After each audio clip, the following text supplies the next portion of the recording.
ရန်သူလို့ပြောရမယ့်ပုဂ္ဂိုလ်သို့မဟုတ်ကိုကျိုးစီးပွားကိုမလိုလားတဲ့ပုဂ္ဂိုလ်အဲ့ဒီမလိုလားတဲ့ပုဂ္ဂိုလ်ရဲ့အပြုအမူတွေကဘာတွေလဲဆိုနံပါတ်1နန္နံဩမယတိဒိဋ္ဌဝါကိုတွေ့တဲ့အခါမှာဝမ်းသာမှုမပြဘူးမျက်နှာမှာအမူအရာရှိနော်ကိုနဲ့ဆုံတဲ့အခါတိုင်းဟာသူဟာလှိုက်လဲဝမ်းသာတဲ့အနေအထားမျိုးမပြဘူးဝမ်းသာမှုမဖြစ်ဘူးသူရင်ထဲနှလုံးထဲကကိုနဲ့တွေ့လိုက်ရင်ဝမ်းသာသွားတာမရှိဘူးမိတ်ဆွေဆိုလို့ရှိရင်တွေ့လိုက်ရင်ဝမ်းသာအာရဖြစ်တယ်မိတ်ဆွေမဟုတ်တဲ့ပုဂ္ဂိုလ်ရန်သူဆိုလို့ရှိရင်ကိုနဲ့တွေ့လိုက်မျက်စိစပယ်မွေးဆူးတယ်ဆိုတော့ပြောကြတယ်မဟုတ်လားဒီကောင်းငါမကြည့်ချင်ဘူးမျက်စိစပယ်မွေးဆူးတယ်အဲ့ဒါမျိုးနန္နံဩမယတိဒိဋ္ဌဝါမြင်လိုက်လို့ရှိရင်ပြုံးတော့မပြုံးနိုင်တချို့ဒီလူတူတယောက်ကိုမြင်လိုက်ရင်မပြုံးနိုင်ဝန္တာအဲလည်းမရှိဘူး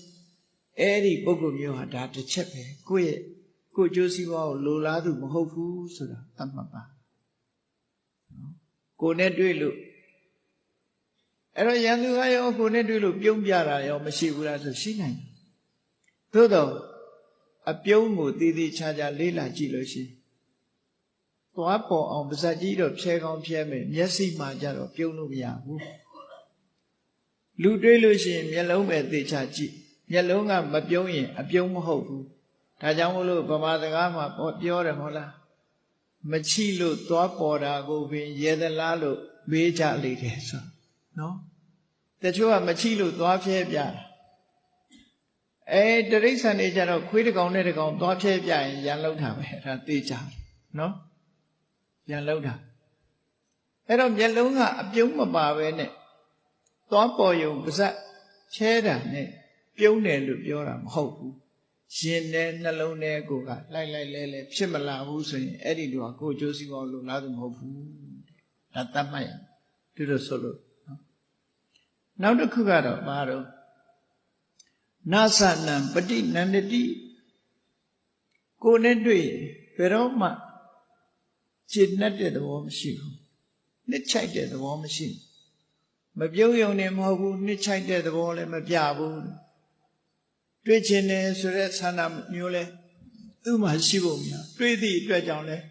သူ့စိတ်သူ့မှာအမှုရာဘာတစ်ခုမှမဖြစ်ဘူးတွေ့ချင်တဲ့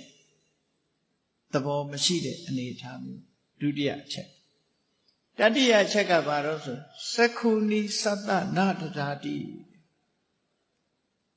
ကိုနဲ့မျက်စိချင်းဆုံပြီးတော့တောင်ဘယ်တော့မှမကြည့်ဘူးမတည့်တဲ့လူကကိုမလိုလားတဲ့ပုဂ္ဂိုလ်ဘယ်တော့မှမကြည့်ဘူးနော်မျက်စိဆုံရင်လွှဲပလိုက်တယ်မျက်စိဆုံရင်တောင်လွှဲပစ်လိုက်တယ်မျက်စိနဲ့အပြုံးမျက်လုံးနဲ့ဘယ်တော့မှမကြည့်ဘူးလောကလူတွေဆိုတာနော်မိတ်ဆွေဆိုဒီမှာသူကဘာတော့ချစ်သောမျက်လုံးအပြုံးမျက်နှာပိယစက္ခုဟိတံပတ္တန္တာမိတ်ဆွေဆိုတာအပြုံးမျက်လုံးချစ်သောမျက်လုံးပြုံးသောမျက်နှာနဲ့ကြည့်တဲ့ပုဂ္ဂိုလ်မှာကိုယ်အကျိုးစီးပွားလူလာတဲ့ပုဂ္ဂိုလ်လို့သတ်မှတ်ရမယ်အဲ့ဒါလို့မဟုတ်ဘဲနဲ့ကိုယ့်ကိုမျက်စိတောင်ဆုံပြီးတော့မကြည့်ဘူးနော်မျက်စိထောင်းကပ်ပြီးတော့ကြည့်တယ်လို့ဆိုမျက်စောင်းထိုးကြည့်တာပေါ့ခုခေတ်မျက်စောင်းထိုးပြီးတော့ကြည့်တတ်တယ်သို့တော့နောက်တစ်ခုရှိသေးတယ်လူချင်းဟာကြည့်တဲ့အခါမှာစိုက်ကြည့်တဲ့အကြည့်မျိုးကလည်းအကောင်းလားလို့ဆိုယဉ်ကျေးမှုမရှိတဲ့အကြည့်မျိုးလို့ခေါ်စိုက်ကြည့်တိုင်းလည်းတော့မကောင်းမျက်စိဆုံခွင့်မပေးတာကိုပြောတာနော်မျက်စိကိုထောင်းကပ်ကြည့်တဲ့အကြည့်မျိုးကိုပြောတာတဲ့မကြည့်ရဘူးလို့ဒီလိုဆိုလိုတာမဟုတ်ဘူးသို့တော့စိုက်ပြီးတော့ပြူးကြည့်ရင်လည်းမကောင်းဘူးတဲ့အဲ့ဒါအင်္ဂလိပ်လိုလည်းရှိတယ် to stare at person it is impolite to stare at person လူတယောက်ကိုစိုက်ကြည့်တာဟာမယဉ်ကျေးဘူးနော်စိုက်ပြီးတော့မကြည့်အောင်စိုက်ကြည့်တယ်ဆိုတာရန်သူကြည့်တာမျိုးပေါ့နော်အဲ့ဒါလို့ကြည့်တာဟာဒီယဉ်ကျေးမှုမရှိတာ it is impolite မယဉ်ကျေးဘူးလို့သူတို့ဆို to stare at the person ဒီလိုဆိုအဲ့တော့အခုဒီမှာပြောတဲ့သဘောကတော့သက္ခုနိသတ္တနာတရာတိဘယ်တော့မှတဲ့တဲ့မကြည့်ဘူးမတဲ့တဲ့လူဆိုတာဒီလိုပဲစောင့်ကြည့်နော်မျက်စောင်းထိုးကြည့်အဲ့ဒီပုဂ္ဂိုလ်ကကိုယ်အကျိုးစီးပွားလိုလားတဲ့ပုဂ္ဂိုလ်မဟုတ်ဘူးတဲ့နံပါတ်၄ကျတော့ပฏิလောမင်္စဝတ္တတိဘယ်တော့ပဲဖြစ်ဖြစ်ကိုကတောင်ပြောရင်သူကမြောက်အရှိပြောရင်အနောက်ဆန့်ကျင်ဘက်ကြည့်ပဲပြောစကားပြောရင်လည်းဆန့်ကျင်ဘက်လှုပ်ရင်လည်းပဲသူလှုပ်တဲ့လှုပ်မလို့ဆန့်ကျင်ဘက်တွေလှုပ်တယ်ဘယ်တော့မှထောက်ခံပြောကြားလိုက်လျောတာမျိုးမရှိပฏิလောမ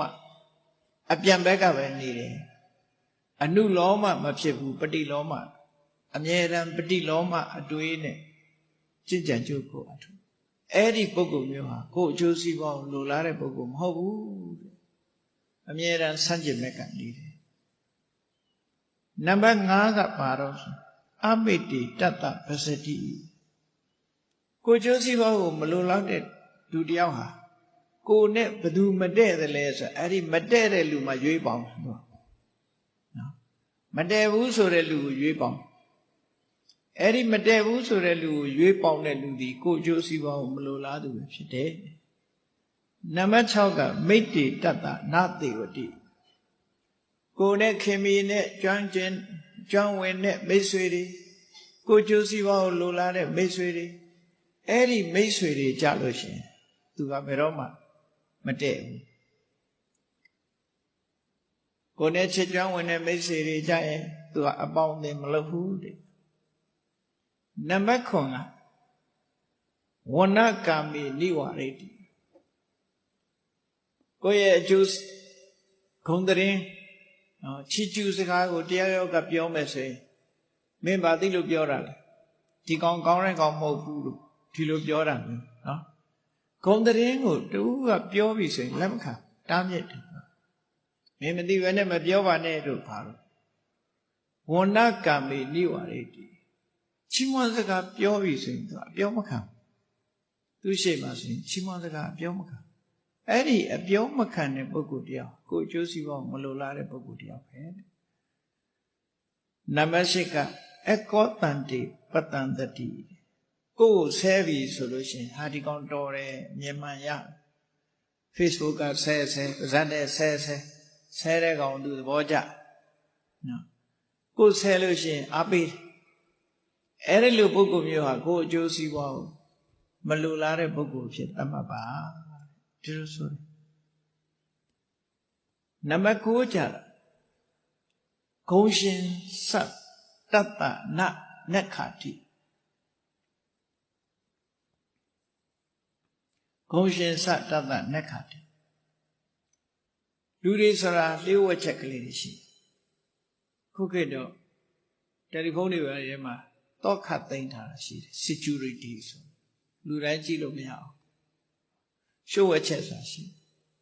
ကမ္ဘာရဲ့လျှို့ဝှက်ချက်ကြီးတွေအခုကပေါက်ချားနေခု channel တွေပါလေကြည့်ရင်တော့သိမှာပေါ့ပနာမပေပါဆိုတာတွေ့နော်ရင်စောစောပိုင်းက WikiLeaks ဆိုလျှို့ဝှက်ချက်တွေပေါက်ချားကုန်အဲ့တော့ဒီမိတ်ဆွေမဟုတ်တဲ့ပုဂ္ဂိုလ်ကဘာလို့တတ်တုံးဆိုကိုယ်အမတန်မှယဉ်နီးပြီးကိုယ်အကျိုးစီးပွားကိုလိုလားတဲ့ပုဂ္ဂိုလ်ဆိုလို့ရှိရင်ကိုယ့်ရဲ့ရှုပ်ဝက်ချက်ကိုပြောတတ်တယ်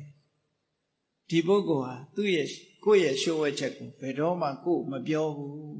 သူ့ရဲ့ရှုပ်ဝက်ချက်ကိုကိုယ်ဘယ်တော့မှမပြောအဲ့တော့ယဉ်နီးမှပြောတာအဲ့တော့မယဉ်နီးဘူးဆိုတာကိုယ့်ရဲ့ယံသူပဲကိုယ်အကျိုးစီးပွားကိုမလိုလားတဲ့ပုဂ္ဂိုလ်ပဲကိုယ်အကျိုးစီးပွားကိုလိုလားရင်သူ့ရဲ့ရှုပ်ဝက်ချက်တွေကိုယ်ပြောမှာပဲဒီလိုဆိုလို့ပဲနော်လူဟာယဉ်နီးပြီဆိုလို့ရှိရင်တော့ပွင့်ပွင့်လင်းလင်းအားလုံးအတိပေးပြီးပြောကြားထားလိရှိတာဟုတ်အဲ့တော့ယဉ်နီးမှုမယဉ်နီးမှုဆိုတာဘာနဲ့တိုင်းတာရမလို့ဆိုသူ့ရဲ့ရှုပ်ဝက်ချက်တွေကိုပြောပြီဆိုရင်တော့ဒါယဉ်နီးတယ်လို့ပဲပြောမှတ်ကိုယ်အကျိုးစီးပွားလူလားတယ်လို့ပြောတတ္တဂုံရှံနရုဟတိသူ့ရဲ့ရှုပ်ဝက်ချက်ဂုံရှံသူ့ရဲ့ရှုပ်ဝက်ချက်ကိုလည်းဘယ်တော့မှမဖော်ထုတ်ဘူးကမ္မန္တတနဝနေတိလူတယောက်ရဲ့လှုပ်သမျှ လုပ်ငန်းတွေကိုဘယ်တော့မှမချီးမွမ်းဘူးတဲ့နံပါတ်7ကဘယ်တော့မှမချီးမွမ်းဘူးသူလုံးသမျှကိုကဲ့ရဲ့ရှုတ်ချနေတယ်နံပါတ်7ကျတော့ပညတ္တနပတံတိသူဘလောက်ပဲတော်နော်သူအရေးချင်းတွေဘလောက်ပဲကောင်းဘယ်တော့မှမချီးမွမ်းဘူးတဲ့အဲ့ဒီပုဂ္ဂိုလ်ဟာကိုယ့်ရဲ့မိတ်ဆွေမဟုတ်ဘူးလို့ဒီလိုဆိုဘယ်တော့မှမချီးမွမ်းချီးမွမ်းတဲ့ဆိုတာမလုပ်ဘူး73ကြတော့အဘဝေနန္တတိတတ္တအဘဝဆိုတာပျက်စီးပြီးဆုံးယုတ်ပြီးယာရုကျသွားတယ်ပစ္စည်းဥစ္စာတွေဆုံးရှုံးသွားတယ်နော်ဂုဏ်သိက္ခာတွေကင်းမဲ့တယ်တစုံတစ်ခုဆိုးရုပ်ပြပြမှုနဲ့ကြုံပြီဆိုရင် तू ကဝမ်းသာတယ်ယာရုကျသွားရင်ဒီကောင်ယာရုကျသွားပြီဒီကောင်စည်းစိမ်ဥစ္စာတွေဆုံးသွားပြီဒီလိုဆိုရင် तू ကဝမ်းသာတယ်တခုမကောင်းတာဖြစ်တာဆိုရင်ဝမ်းသာအဲ့ဒီလိုဝမ်းသာတဲ့ပုဂ္ဂိုလ်ကိုတခုမကောင်းတာဖြစ်လို့ဝမ်းသာတဲ့ပုဂ္ဂိုလ်ကိုအကျိုးစီးပွားမလိုလားတဲ့ပုဂ္ဂိုလ်ပဲနံပါတ်14ကဘဝေတတ္တနတ္ထံကိုကြီးပွားတိုးတက်လာတယ်ယာရုတက်သွားတယ်စီစဉ်ဥစ္စာတွေတိုးတက်လာတယ်လို့သတင်းကြားရင်ဘယ်တော့မှသူကမကြိုက်ဘူးဒီကောင်ခဏပါဒီလိုပဲပြောနော်ကျင့်တဲ့အားရခြင်းမဖြစ်ဘူးတဲ့အဲ့ဒါလေဒီကိုယ်အကျိုးစီးပွားကိုမလိုလားတဲ့ပုဂ္ဂိုလ်ရဲ့အခြေအနေတရားပဲနံပါတ်15ကျတော့အစ္ဆေရံဘောဇနံလတ္တတတ္တနုပ္ပစ္စတိတတိစားကောင်းတောက်ဖွယ်စားနေကြအစာမဟုတ်ဘူးအံ့ဩဖွယ်အစားဆိုတာတစ်ခါတစ်ခါမှရတဲ့အစားအစာမျိုးပေါ့ထူးထူးဆန်းဆန်းအစာအာဟာရမျိုးတွေနိုင်ငံခြားကဖြစ်ဖြစ်လက်ဆောင်ရတာပဲဖြစ်ဖြစ်ခီးသွားလို့ရလာတာပဲဖြစ်ဖြစ်တခါမှမစားဘူးသေးတဲ့ထူးခြားတဲ့အစာအစာလေးတွေတွေ့လိုက်သူ့ကိုဘယ်တော့မှတတိမရဘူးတဲ့နော်ပြီးရင်စအာနပါဏမိဆိုတာလူတွေရဲ့သဘာဝကိုစားကောင်းတောက်ဖွယ်လေးတွေ့ရင်ကိုချစ်ခင်တဲ့ပုဂ္ဂိုလ်တတိရတယ်လို့ဆိုတာသူကအဲ့ဒီမှာတတိမရဘူးဆိုတော့သူဟာကိုကျိုးစီးပွားလိုလားတဲ့ပုဂ္ဂိုလ်မဟုတ်ဘူးတဲ့မဖြစ်နိုင်ဘူးတဲ့ဒီလိုဆိုလို့နံပါတ်16နောက်ဆုံးအချက်ကျဘာလို့ဆို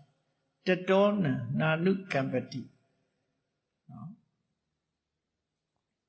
ဟောတောပိလပိယိတောအဲ့ဒီလိုကိုရထားတဲ့ထဲကလည်းပဲသူလည်းရပါစေသို့မဟုတ်ကိုရထားတာကိုခွဲဝေပေးတာမျိုးသို့မဟုတ်သူကိုရစေခြင်းနဲ့စိတ်ဓာတ်မျိုးလေးမပေါ်ဘူးဆိုတဲ့ပုဂ္ဂိုလ်တရားဘယ်တော့မှကိုအကျိုးစီးပွားလိုလားတယ်လို့ခေါ်ဘူးတဲ့ဒီလိုဆိုလို့လည်းပေါ့နော်သူလည်းရပါစေဆိုစိတ်ဓာတ်မျိုးမရှိကိုရထားတဲ့အာဟာရမျိုးကိုသူလည်းရပါစေဆိုတဲ့သူ့ပေါ်မှာကျင်နာတဲ့အတွေးနဲ့တွေးတာတခါမှမလုပ်ဘူးဆိုရင်အဲ့ဒီပုဂ္ဂိုလ်ဟာကိုအကျိုးစီးပွားလိုလားတဲ့ပုဂ္ဂိုလ်မဟုတ်ဘူးအားလုံးပေါင်းလိုက်တော့16မျိုးအဲ့ဒီ16မျိုးသောအခြေအနေအချက်လက်တွေကိုကြည့်ပြီးလို့ရှိရင်ဒီလူဟာကိုယ့်ရဲ့မိတ်ဆွေမဟုတ်ဘူးကိုယ့်ရန်သူသို့မဟုတ်ကိုယ်ကျိုးစီးပွားကိုမလိုလားသူအမိတ္တသားတွေဖြစ်တယ်လို့ဒီလိုသိပါလို့ဟောတာကြည့်ရုံနဲ့လူတယောက်ကိုအကဲခတ်ပြီးပေါင်းသိနိုင်တဲ့ပုဂ္ဂိုလ်လားငါအကျိုးစီးပွားကိုလိုလားတဲ့ပုဂ္ဂိုလ်လားငါရန်သူလားငါမိတ်ဆွေလားဆိုတာဒီလိုသိနိုင်ပါတယ်လို့ဒီစာတကဒီလိုဟောကြားတာဖြစ်ဒါကရန်သူရဲ့အခြေအနေတွေကိုပြောပြတဲ့စကားတစ်ခုအားလုံး16မျိုးအိစေတေသောလတ္တကာရအမိတ္တသမိပဋိဋ္ဌိတာကိုကျိုးစီးပွားမလိုလားတဲ့ပုဂ္ဂိုလ်ပေါ်မှာတွေ့ရတဲ့အချက်အလက်16မျိုးတဲ့ခုပြောတဲ့အချက်လက်16မျိုးကိုကျိုးစီးပွားကိုမလိုလားတဲ့ရန်သူတွေမှာတွေ့ရတဲ့အချက်တွေပဲဖြစ်တယ်ယေဟိအမိတ္တံဇာနေယဒိဋ္ဌဝသုတ္တဝါသပ္ပန္နိတောစဉ်းစားဉာဏ်ရှိတဲ့ပုဂ္ဂိုလ်ဟာအဲ့